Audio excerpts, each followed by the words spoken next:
Good morning, friends. I'm Charlie. And I'm Samara. Welcome to the Lower School Good News. Let's begin with the thought of the day and a few moments of silence. The thought of the day: settle your body. Take a few deep breaths and think about the quote or ideas that you shared. Today's thought of the day is from 5th grader Drew. If you feel happiness in your heart, you have already found it. Grade, Zion, Gil, Shane, and Cooper have all mastered the advanced typing level. Mrs. Willie's class learned how to make apple pie and then taught Teacher Patrick's class step by step. Check out the video of their great work. We made apple pies in our class, and then we helped Teacher Patrick's classmate make apple pie. Now all the first grade class knows how to make apple pie. And how did you feel about the experience? Very excited. And he did a very, very good job. I felt proud. I felt nervous when Mallory came because I was worried I was going to get a step wrong. I was really nervous because I didn't know who my student was going to be, but it turned out to be really fun, and I loved it. Didn't have someone to teach. I got a little nervous. I was like, I didn't know what to do, like if someone would come in and sit at my seat, but no one was there, so Teacher Patrick did it, and I feel like that was nice.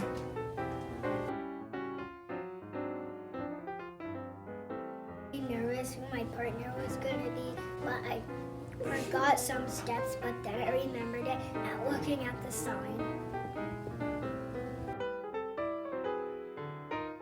I felt excited, and my partner did a really, really good job.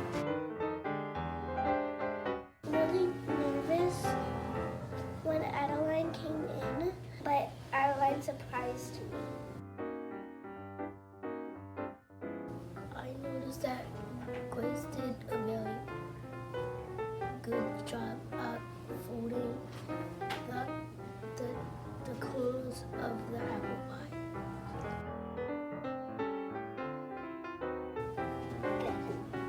Now did a very good job putting the butter on the top of the apples.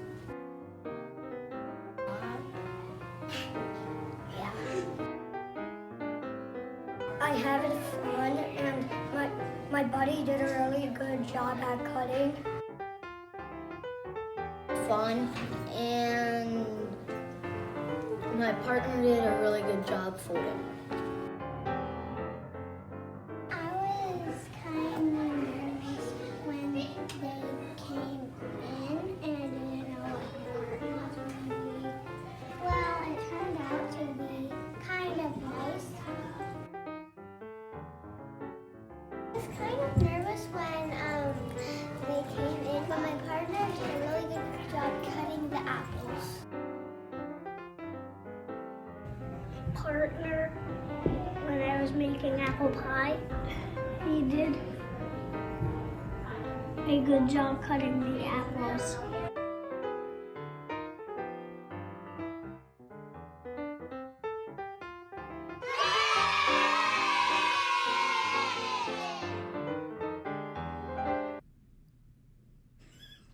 Readers also cooked with apples. They cut different colors and flavors of apples and cooked a yummy apple dessert as part of their exploration of apples. Look at those great knife skills. Look at these beautiful designs that third graders made with leaves. The circular designs all called mandalas. 5th graders have been studying the human brain in science. 5th grader Finn models a brain hat like each 5th grader made in class. Finn rotates to show the temporal lobe, a part of the brain related to remembering information. Finn's brain helps him remember what he ate for lunch yesterday. He also remembers the last time he lost a tooth. Finn is now facing forward. The frontal lobe of the brain is located. This part of our brain helps us to make decisions, plan, and organize. Lori and Teacher Miles, kindergartners, had a fun Halloween, carved a pumpkin, and tasted roasted pumpkin seeds. This was the first time Teacher Miles carved a pumpkin. Some students had larger costumes than others that they wore to school on Halloween. Who is this in the blow-up costume? Here's a hint. His initials are CT, and he has a sister in 4th grade. He is in 5th grade. Okay, preschool Joeys use chia seeds to grow their quote-unquote hair on their classroom jack-o'-lantern during their pumpkin investigation. I wonder when it will be time for a haircut. Grade mathematicians have been noticing, wondering, and collaborating to grow their knowledge and skills. 3rd graders performed a gymnastics show on the natural playground.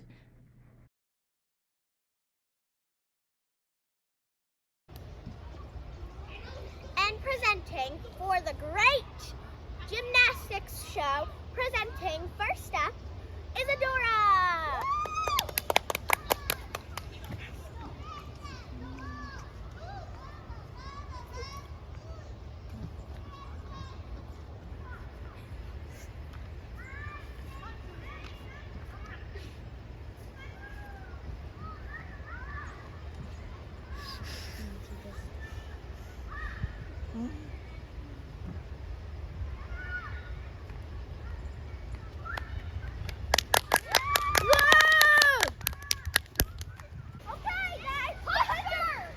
Presenting the great Evie for our next gymnastics act.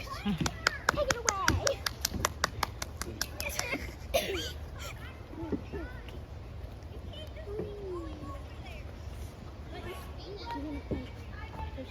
This is actually Evie. Yeah, all that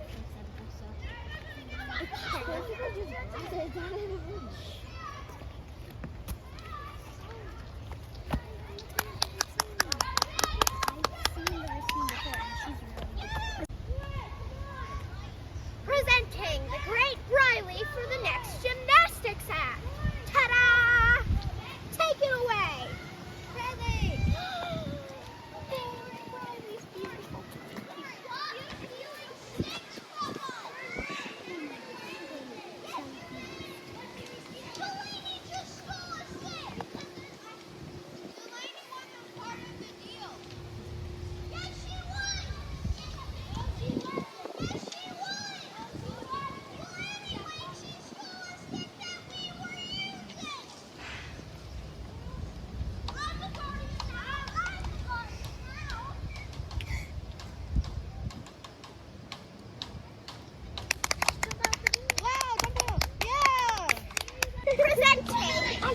Presenting the great London, the next act of the gymnastics competition. Take it away, London. I'm Mr. Bus. Very good.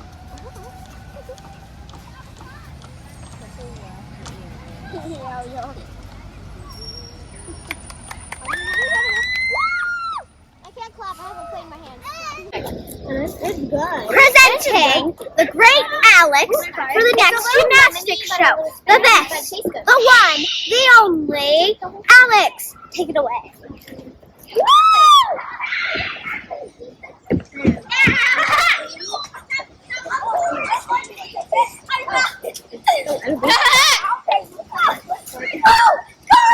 Don't need to wait.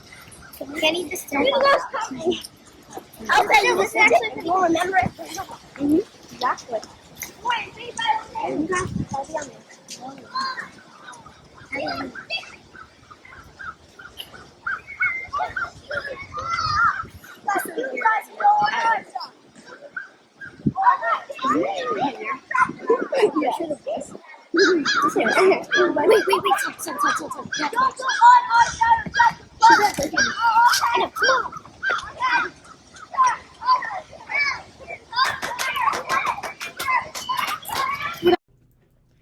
To wrap up this month's episode, here's a story read by Teacher Mariah, honoring Native American Heritage Month, and our testimony of this month, simplicity. Hi friends, this is Teacher Mariah, and today I have a story for you that I'm sharing with you for two reasons. One, because this is November is Native American month, and so I have a Native American story to share, but also because our focus for this month with our monthly testimony is simplicity. And what better teachers than the Native Americans to teach us about simplicity and what it means to be simply happy, as they found their happiness in nature. And so as you listen to this story, I hope that you're able to reflect on the ways that Native Americans were able to be simply happy with what was around them in nature, but also, as the rough-faced girl is a version of Cinderella, I want you to think about how the rough-faced girl is able to find simple happiness in the little that she has. And think about if all of the characters in the story find their simple happiness the way that she does. And so with that, I hope you enjoy this story of The Rough-Faced Girl by Rafe Martin and illustrated by David Shannon. This is an Algonquin story, by the way.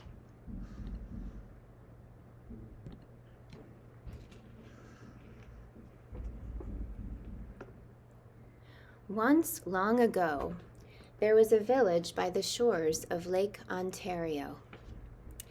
Off from the other wigwams of this village stood one great huge wigwam. Painted on its sides were pictures of the sun, moon, stars, plants, trees, and animals. And inside this wigwam there was said to live a very great, rich, powerful, and supposedly handsome invisible being. However, no one could see him except his sister, who lived there too. Many women wanted to marry this invisible being, but his sister said, only the one who can see him can marry him.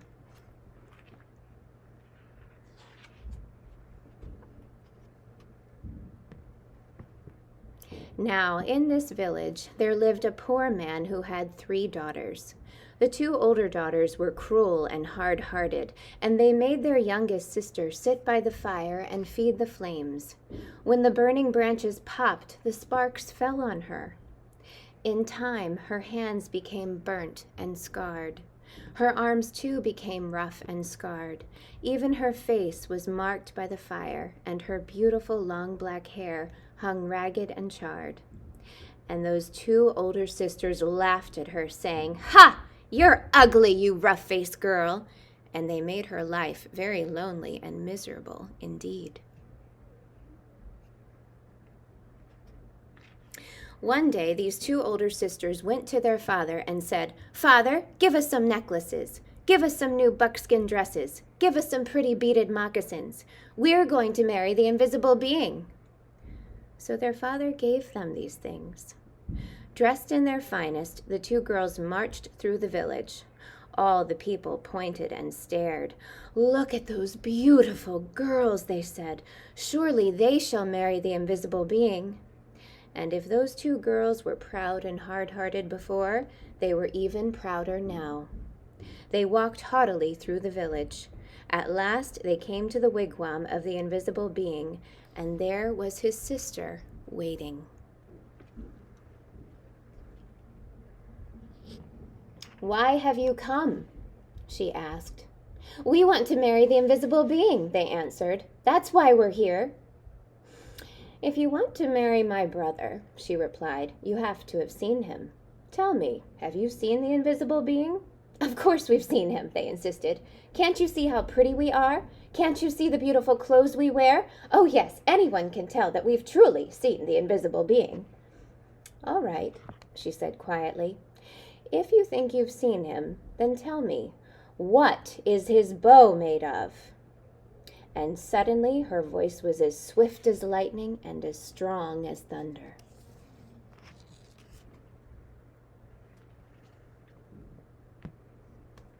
"His bow?" they stammered in surprise. "His, bow? We know. But turning desperately to one another, they whispered, "What shall we say?" "Let's say it's the great oak tree." So they said, "It's the great oak tree." No, said the sister of the invisible being. No. Oh, she saw at once how they lied. Tell me, she continued, if you think you've seen my brother, the invisible being, then what is the runner of his sled made of? We know, cried those sisters, but whispering feverishly again, they wondered, what shall we say? What shall we say? Let's say it's the green willow branch. No, said the sister when she heard. No, you have not seen my brother. Now go home. Just test us fairly, they exclaimed. We've seen him. Just don't ask us all these silly questions.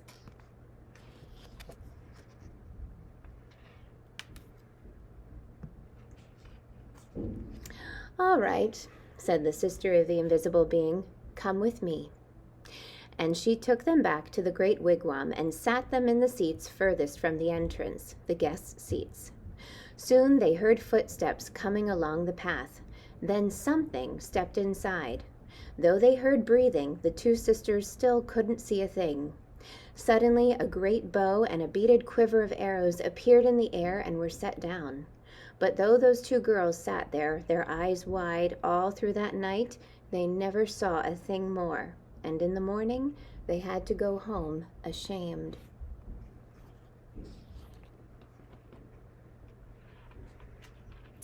The next day, the rough-faced girl went to her father and said, Father, may I please have some beads? May I please have a new buckskin dress and some pretty moccasins? I am going to marry the invisible being, for wherever I look, I see his face. But her father sighed. Daughter, he said, I am sorry. I have no beads left for you, only some little broken shells. I have no buckskin dress, and as for moccasins, all I have left are my own old, worn, cracked, and stretched out pair from last year, and they're much too big. But she said, whatever you can spare, I can use. So he gave her these things. Then she found dried reeds, and, taking the little broken shells, she strung a necklace. She stripped birch bark from the dead trees and made a cap, a dress, and leggings. Then, with a sharp piece of bone, she carved in the bark pictures of the sun, moon, stars, plants, trees, and animals. She went down to the lake shore and soaked the moccasins in the water until they grew soft. Then she molded them to her feet. But they were still too big, and they flapped like duck's feet as she walked. Then all of the people came out of their wigwams. They pointed and stared. Look at that ugly girl, they laughed. Look at her strange clothes. Hey, go home, you ugly girl. You'll never marry the invisible being. But the rough-faced girl had faith in herself, and she had courage. She didn't turn back. She just kept walking right through the village. As she walked on, she saw the great beauty of the earth and skies spreading before her. And truly, she alone, of all in that village, saw in these things the sweet yet awesome face of the invisible being. See if you can see his face, friends. At last, she came to the lake shore just as the sun was sinking behind the hills, and the many stars came glittering out like a fiery veil in the darkening sky overhead. And there, standing by the water's edge, was the sister of the invisible being, waiting. Now, the sister of the invisible being was a wise woman. When she looked at you, she didn't see just your face or your hair or your clothes. No. When she looked at you, she would look you right in the eyes, and she could see all the way down to your heart. And she could tell if you had a good, kind heart or a cold, hard, and cruel one. And when she looked at the rough-faced girl, she saw at once that, though her skin was scarred, her hair burnt, her clothes strange, she had a beautiful, kind heart. And so she welcomed her dearly, saying, "Ah, my sister, why have you come?" And the rough-faced girl replied, "I have come to marry the invisible being."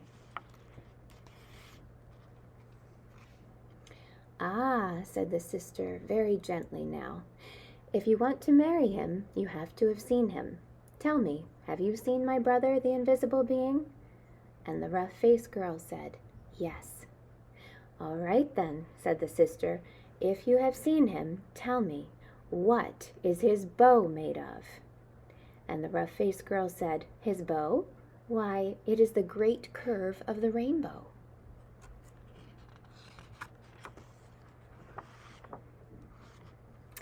"Ah!" exclaimed the sister in excitement. "Tell me," she asked, "if you have seen my brother, the invisible being, then what is the runner of his sled made of?" And the rough-faced girl, looking up into the night sky, said, "The runner of his sled? Why, it is the spirit road, the Milky Way of stars that spreads across the sky."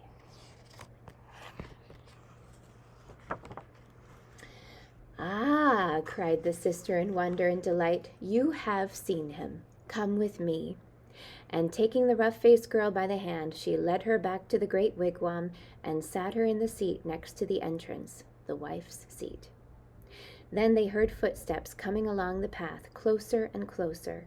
The entrance flap of the wigwam lifted up, and in stepped the invisible being. And when he saw her sitting there, he said, "At last we have been found out." Then, smiling kindly, he added, "And oh, my sister, but she is beautiful." And his sister said, "Yes."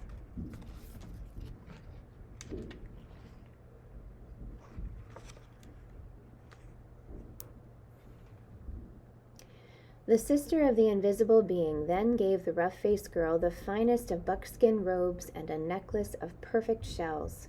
"Now bathe in the lake," she said, "and dress in these." So the rough-faced girl bathed in the waters of the lake. Suddenly, all the scars vanished from her body. Her skin grew smooth again, and her beautiful black hair grew in long and glossy as a raven's wing. Now anyone could see that she was, indeed, beautiful.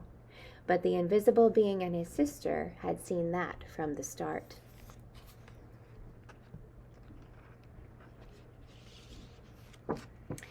Then at last, the rough-faced girl and the invisible being were married. They lived together in great gladness and were never parted.